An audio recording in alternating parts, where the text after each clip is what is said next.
আসসালামু আলাইকুম। সেলফ ট্রেনআপের পক্ষ থেকে আমি মোহাম্মদ আসিফ হোসেন জোরদার। ঈদ পরবর্তী সবাইকে শুভেচ্ছা। আজকে আমরা নির্ণায়কের শেষ ক্লাস করব। নির্ণায়কের শেষ ক্লাস আমরা এর আগে নির্ণায়কের আরও তিনটা ক্লাস করেছিলাম। সেখানে নির্ণায়কের একদম বেসিক অংশ, তারপরে নির্ণায়কের কিছু ধর্ম এবং কিছু নিয়মের সমাধান ছিল। আজকের লাস্ট অঙ্ক, এই অঙ্কটা এত বেশি ইম্পর্টেন্ট, এই অঙ্কটা এত বেশি ইম্পর্টেন্ট যে বলা যায় যে পরীক্ষায় এটা যদি কেউ শিখে যায়, পরীক্ষায় সে 5 মার্ক ডেফিনেটলি কমন পাবে। এবং একটা অঙ্ক সুন্দর করে শিখতে পারলে এই চ্যাপ্টারের আর একটা অঙ্ক, মানে এই টাইপের আর একটা অঙ্ক করা লাগবে না, শুধু সুন্দর করে একটা অঙ্ক শিখতে হবে। কীরকম? সেটা হচ্ছে ক্রামারের নিয়মে আমরা এই সমীকরণের সমাধান করব। ওকে, এইটা হচ্ছে তোমাদের জন্য কিন্তু একেবারে নতুন। এর আগে তোমরা এরকম কিছুই করো নাই। ওকে, এর আগে কি করেছো? এর আগে যেটা করেছো সেটা হচ্ছে এরকম, দেখা গেল যে এরকম আছে x + y = 5, x - y = 10 দিয়ে বলা হতো যে এইটা একটা সমীকরণ জোট, দুটা সমীকরণ আছে, x এবং y এর মান তোমাকে বের করতে হবে। তখন তুমি এইটার বেশ কয়েকটা নিয়ম পারতা। একটা পারতে হচ্ছে প্রতিস্থাপন নিয়ম, ক্লাস 8-এ শিখেছো প্রতিস্থাপন। তারপরে হচ্ছে ক্লাস 8-এ অপনয়ন শিখেছো, ওখানে লেখের সাহায্যেও তুমি এটা সমাধান করতে পারতে। আমরা আজকে এইটাও করা যায়। আমরা এইটার একটা বড় ভার্সন, xyz অর্থাৎ তিনটা সমীকরণ, তিনটা আননোন, xyz তিনটা আননোন, অর্থাৎ আমি x, y এবং z এর মান বের করে দেখাবো। ঠিক আছে, যেটা আমরা অপনয়ন প্রতিস্থাপনে করতে পারতাম সেটা আমরা এখন নির্ণায়কে করে দেখাবো। আজকের বিষয়টা হচ্ছে একদম এক্স্যাক্টলি এইটা, এবং যথেষ্ট সহজ একটা নিয়ম। হ্যাঁ, যদি আমার মনে হয় যদি কেউ এই নিয়মটা পেরে যায় তখন সে অপনয়ন প্রতিস্থাপনে না যেয়ে তখন বলবে যে এই নিয়মেই করি, এরকম একটা বিষয়। ওকে, আর কথা না বাড়িয়ে চলো আমরা অঙ্কের মধ্যে ঢুকে যাই। তো এইটা করার জন্য আমাদের ওই যে নির্ণায়কের যে বেসিক জ্ঞানটা দরকার ছিল সেটা লাগবে।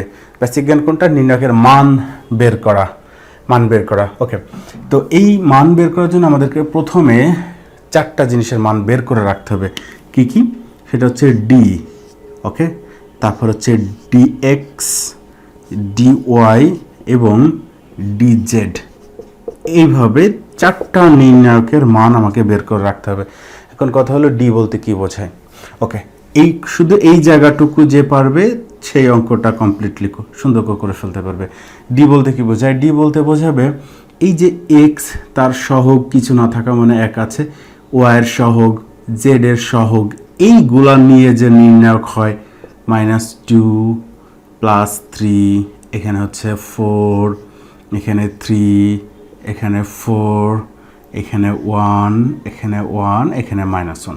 এই যে জাস্ট এখানে কিন্তু 1 1 1 1 গুলা লাগে না, আমি শুধু বোঝানোর জন্য যে -1 চলে আসছে, শুধু বোঝানোর জন্য 1 গুলা দিচ্ছি। ওকে, তো এই দিয়ে নির্ণায়কের মান নিশ্চয়ই বের করতে পারবা তোমরা, আশা করি তোমরা পারবা। ঠিক আছে, তো যারা অঙ্কটা আমার সাথে সাথে করতেছো তারা এক কাজ করো, ভিডিওটা এখানেই পজ করে এইটার মান এখানে বের করে ফেলো। তোমরা এটা হাতে কলমে বের করে ফেলো, বের করে তারপর আবার ভিডিওটা চালু করবা। ততক্ষণে আমিও অঙ্কটা করি, তোমরা অঙ্কটা করো। ঠিক আছে, নিজেদের মতো অবশ্যই ভিডিও পজ করে করবা, আর আমি আমার মতো করে এটার মান বের করি। আচ্ছা, তাহলে এইটার মান কত হবে? আমাদের নিয়ম অনুযায়ী কি বোঝায়? 1কে রেখে এইটা এবং এইটা বাদ, তাহলে কত থাকলো? 3 4 1 -1, একটা অংশ গেল। আচ্ছা, -2। ওকে, তারপরে 2 বাদ, এবার -2 আমরা নিলাম, এই যে এই -2, তাহলে থাকলো কি এইটা এবং এইটা বাদ যাবে, তাহলে এই 4 আর এই 4 থাকলো, আর এই 1 এবং এই -1। ওকে, এবার এই 3 চলে আসলো, +3, তাহলে এইটা এবং এইটা বাদ, তাহলে 4 3 1 1, 4 3 1 1, এটা আসলো। এই কাজগুলো তোমরা নিশ্চয়ই পারো, যেহেতু যদি আমার আগের ক্লাসগুলো করে থাকো ডেফিনেটলি কাজগুলো পারো। যদি ক্লাসগুলো না করে থাকো, অর্থাৎ এইটাই যদি তোমার প্রথম ক্লাস হয়, তাহলে তুমি হচ্ছে আমাদের চ্যানেলের সেলফ ট্রেন আপ যে চ্যানেলটা আছে সেই চ্যানেলের হচ্ছে প্লেলিস্টে চলে যাও, ম্যাথমেটিক্সে চলে যাও। ম্যাথমেটিক্সে চলে গেলে তুমি দেখবে যে নির্ণায়কের ভিডিও এগুলো আছে, তুমি একদম সিরিয়ালি দেখতে পাবা। ওকে, এখান থেকে তাহলে কি হবে, এখান থেকে গুণ করলে -3 আর সূত্রের মাইনাস, এটা গুণ করলে -4, এটা প্লাস হয়ে গেল, আর এটা হচ্ছে -4, এটা -4, এটা +3, এটা 4 -3। ওকে, তাহলে এটা কত হয় -7, এটা হচ্ছে 4 4 8, এই যে 2টা বাদ চলে গেছে, 2 আসবে, 4 4 8 আর 2 10, সরি 8 আর 2 16, -16, আর এখান থেকে কত আসে, শুধু 1 আসে, 1 আর 3 আসে। ওকে, তাহলে এটা যোগ করলে কত হয়, 16 আর 7 যোগ করলে 23, 23 থেকে 3 বিয়োগ করলে -20। এই হচ্ছে আমি ডি এর মান বের করলাম। ওকে, এই ডি এর মান বের করার কারণ হচ্ছে আমরা মেইনলি একটা ফোকাসে যাচ্ছি। আমরা এক্স এর মান বের করব, ওয়াই এর মান বের করব, জেড এর মান বের করব। আমরা এই 3টা জিনিসের মান বের করব। তো এইটার মান বের করা মানে আমাদেরকে যেটা করতে হবে, ডিএক্সকে ডি দ্বারা ভাগ করতে হবে। তার মানে এই যে ডিএক্স যে মানটা বের হবে, সেই মানকে আমি এই ডি এর মান -20 বের করলাম, এই 20 দিয়ে ভাগ করলে যেটা হবে সেটা হচ্ছে অ্যান্সার। ঠিক ওয়াইয়ের ক্ষেত্রে আমরা ডিওয়াইকে ডি দ্বারা ভাগ দিব, এইটা হচ্ছে সূত্র। ডিজেডকে ডি দ্বারা ভাগ দিব।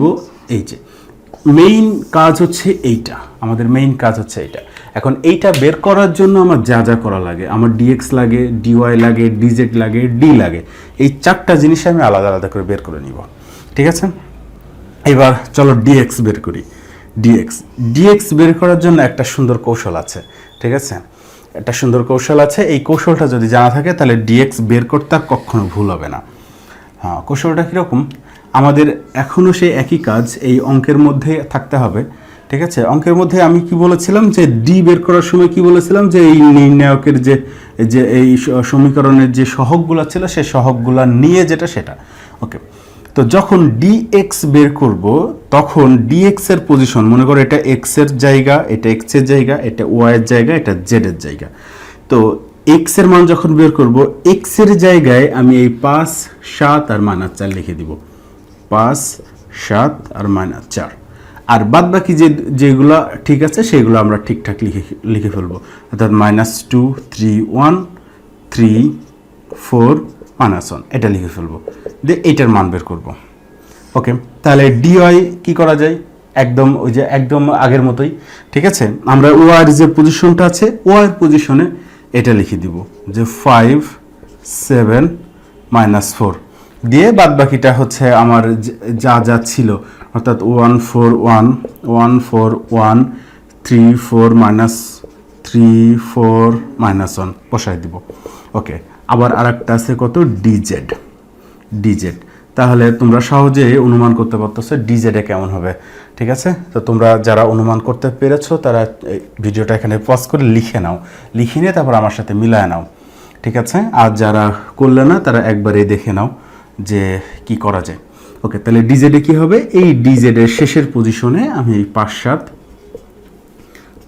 7 -4 লিখব, আর বাদ বাকি যে দুইটা আছে, যে পজিশনে যে দুইটা আছে সে দুইটা লিখে ফেলবো, যে 1 4 1 -2 3 1। ঠিক আছে, আশা করি ঠিক আছে। এখন তোমাকে যেটা করতে হবে, ঠিক এই যে ডি যে স্টাইলে বের করলাম, এখন ডিএক্স সেই স্টাইলে এই যে আমি যেভাবে এই যে আমি ফরম্যাট লিখে দিলাম, আমি কিন্তু অঙ্কটা করলাম না, এরকম করে তোমরা এই অঙ্কটা বের করবা, মান বের করবা। তো এই মানটা ডিএক্স এর মান বের হবে 40, এটা একটা বৈরী অঙ্ক।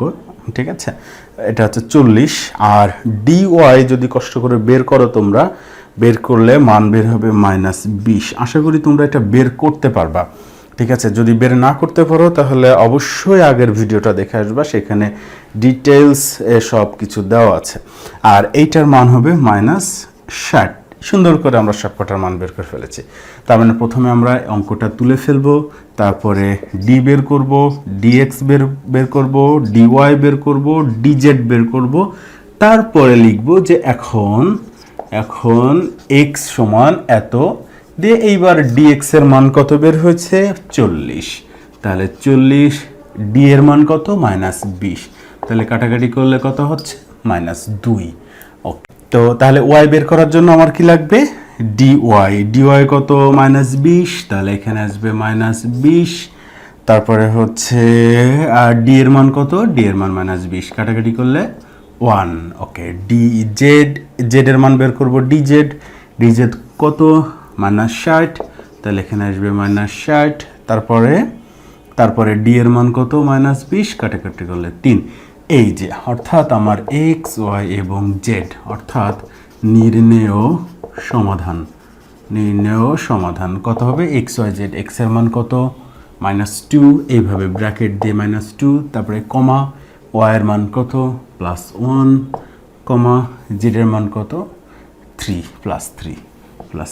এই হচ্ছে অ্যান্সার। অর্থাৎ এক্স ওয়াই এবং জেড এর মান খুব যথেষ্ট সহজে নির্ভুলভাবে বের করা সম্ভব যদি কেউ নির্ণায়কের মান বের করতে পারে। এই অঙ্কের জন্য একমাত্র পারার বিষয় হচ্ছে নির্ণায়কের মানটা বের করা। তো নির্ণায়কের মান তোমরা বের করতে সবাই পারো, কারণ নির্ণায়কের মানই হচ্ছে এই চ্যাপ্টারের বেজ। তোমরা যারা একটু পড়াশোনা করতে চাও, মনে করো যে একটু পড়াশোনা করা উচিত, ঠিক আছে, আমাদের পাস করার জন্য একটু পড়াশোনা বা ভালো রেজাল্ট করার জন্য একটু পড়াশোনা করা উচিত, তারা অ্যাটলিস্ট নির্ণায়কের মান বের করতে পারো। আর নির্ণায়কের মান বের করার পরে যদি কেউ শুধু এইটা মনে রাখে তাহলেই সম্ভব, আর কিচ্ছু লাগবে না। এখানে তোমাদেরকে একটু আমি সতর্কতা বানিয়ে দিই, সেটা হচ্ছে যে এইটা ক্রামারের নিয়ম, এইটা একটু মনে রাখো যে হ্যাঁ এইটা ক্রামারের নিয়ম, ঠিক আছে। কারণ আমরা যখন ম্যাট্রিক্স করব তখন ম্যাট্রিক্সে আরেকখানা নিয়ম আছে, এই একই অঙ্ক দেখতে একই রকম কিন্তু সেটা বলবে ম্যাট্রিক্সের সাহায্যে সমাধান, আর এটা হচ্ছে ক্রামারের সাহায্যে সমাধান, ক্রামারের নিয়ম। ক্রামার বললে নির্ণায়ক দিয়ে করতে হবে, আর ম্যাট্রিক্স বললে ম্যাট্রিক্স দিয়ে করতে হবে। এইটা আবার অনেকে ভুল করে ফেলে, ঠিক আছে। আশা করি আমি আজকে যেহেতু বলে দিয়েছি আগামীতে তোমাদের এরকম ভুল হবে না। আর যদি এই ভিডিওটা তোমাদের পছন্দ হয়, এই অঙ্ক প্লাস আমার পড়ানোর পদ্ধতি যদি তোমাদের পছন্দ হয়, লাইক দিতে কোনোভাবেই ভুল করবা না, এবং অবশ্যই তোমাদের বন্ধুদের সাথে শেয়ার করবা। মনে রাখবা, তুমি যদি আজকে এটা অন্যকে শেয়ার করো বা তুমি যদি এটা তোমার বন্ধুকে শিখিয়ে দিতে পারো, তাহলে এই জ্ঞান তোমার কমবে না, ঠিক আছে, কোনোভাবেই কমবে না, তোমার প্র্যাকটিস হয়ে যাবে, এটা ডেফিনেটলি তোমার ভালো হবে, ঠিক আছে। আজকের মতো এই পর্যন্তই, আল্লাহ হাফেজ, ভালো থেকো সবাই।